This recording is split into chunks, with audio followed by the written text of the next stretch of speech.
Salutations, agent Aircom.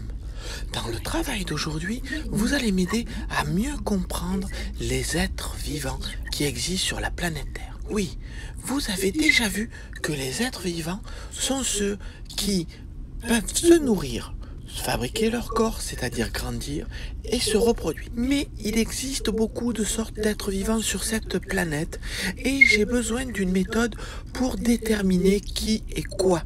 Oui, trouver des critères pour classer ces êtres vivants, pour déterminer ce qu'ils sont. Votre agent de liaison a pu construire ce qu'on appelle une clé de détermination. Vous voyez ici une clé de détermination basée sur des végétaux qu'on trouve dans l'environnement du collège. Vous aurez à trouver au cours de cette séance quels sont les noms des différents végétaux qui vous sont proposés dans la salle de classe pour comprendre comment fonctionne une clé de détermination et comment on reconnaît les différents êtres vivants présents sur votre planète. Prenons un exemple ensemble. Par exemple, sur ce végétal, je vois qu'il y a des feuilles. Jusque-là, rien de surprenant. Je vais donc suivre la clé de détermination en partant du côté feuilles.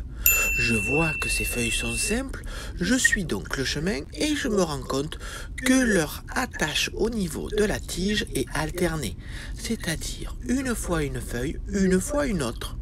Enfin, quand je regarde le bord de la feuille avec plus de détails, je me rends compte que ce bord est lobé, c'est-à-dire qu'il présente des irrégularités, mais qu'en plus le lobe est pointu.